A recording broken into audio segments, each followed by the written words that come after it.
Hi, Jay. It's so good to see you. And thank you for taking a minute to share with me here what it is that you care about, right? What are your values? What is it? Tell us about your core values. Well, thanks, Pamela. I really appreciate the invitation to speak with you. It's always great to see you. And what a great question, to start the year. I mean, really to get down to, what is most important. And it's something I think about each and every day. And there's four core values that I really look to. First is gratitude. Second is extreme ownership. A third is continual improvement. And the final one is sustainability. Awesome. So why don't you start at the top and tell me what you are grateful for? Oh, wow. I mean, how much time do we have? I'll keep it brief, but I tell you, every day I wake up, I just feel so thankful to be alive. I've certainly, live in a wonderful place. I have a loving family, friends. I'm healthy. I'm happy. I have productive work to do. It's just each day I'm thankful, for the day ahead, because you just never know what tomorrow's going to bring. And I find that when I start that day in a position of gratitude, it usually ends up being a pretty good day. Yeah, I just bought a book for myself too, 365 Days of Gratitude, where every night I can record. So I'm there with you. All right, so then let's talk about extreme ownership. I love that one, by the way. I mean, I always love gratitude, of course, but I really love when you say extreme ownership. I think I get that, but maybe it would be better said in your words. Well, yeah, extreme ownership, came to me from the Navy SEALs, who I have a great respect for in terms of their commitment to quality. And the attitude is that no matter what occurs to you, you have ownership in the outcome. And, as we talked about, it certainly coming, in the midst of a pandemic, we can get really far from things that we control. And you can kind of lose touch with that. But the reality is, if you really, really peel back the onion, what you find is that there's something that we all own in every outcome, even as distant as it might seem to be happening to you. And I find that to be incredibly empowering for me. And things certainly don't always go my way. And when they don't go my way, then I ask myself, what do I own in this?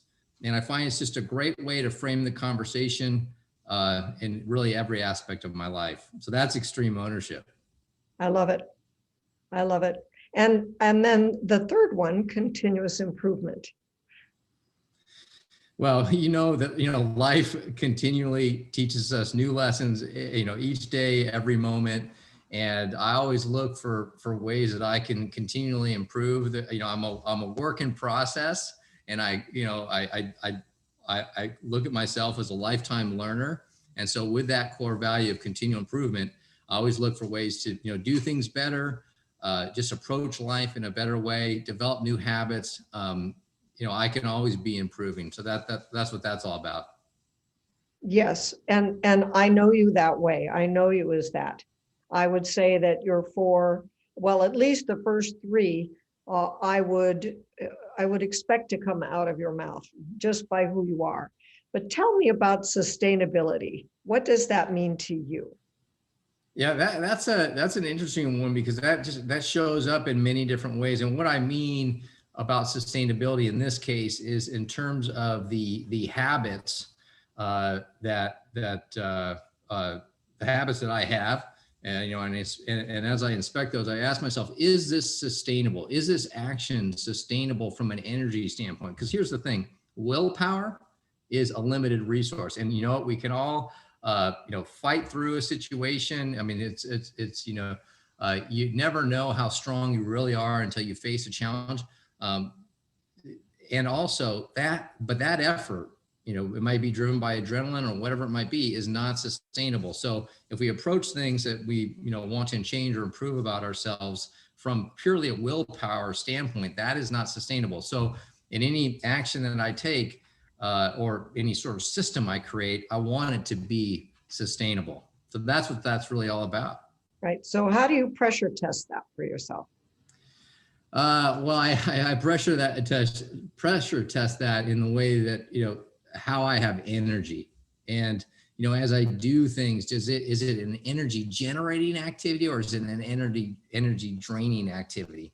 And something I learned from you in terms of how you allocate your day. You know, you share with me some of the things that you have challenges with, and you have to do those things when you're at high energy. And I've learned that lesson, and I try and um, focus, you know, that energy on the things that are going to be most valuable to me, provide the greatest return, and know that just sometimes later in the day that, you know, it doesn't matter. It doesn't matter what the activity is. Like it's not possible for me to do it just because I don't have the energy. So that's how I stress test that.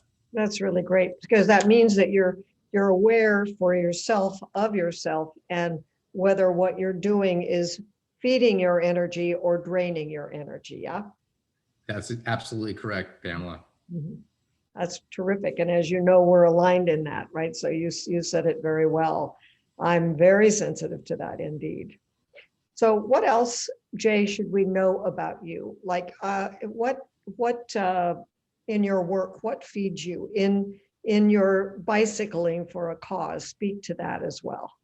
Okay. All right. Well, you know, in my work, and you know, I think that it shows up in all the activities of my life. I mean, I really enjoy interacting with people, helping them.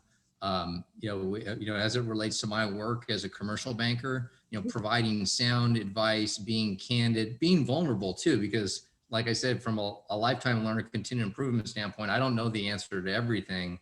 And, you know, having that kind of dialogue with my clients, I find to be incredibly fulfilling. Then in terms of the work that I do on a charitable standpoint and the bike riding, yeah, that is to support the MS Society. And we have a cycling team called Howard's Team, which you and Larry have generously supported throughout the years. And I really appreciate that. We're all about creating a world free of MS. And so it's all about being part of a bigger cause than ourselves and helping in some small way to make a difference. And, you know, what I find about all those things is that they really are synergistic because they feed off, you know, they feed off each other. So. Mhm. Well, that is really great. And you're right. We have always supported Howard's Team and think you're doing some phenomenal work. I have a personal friend who has MS, and I'm thinking, would it be helpful to introduce her? Well, you know, Pamela, we are the team for MS champions, family and friends. So your friend that has MS, if she were to join Howard's team, she would be another MS champion on our team.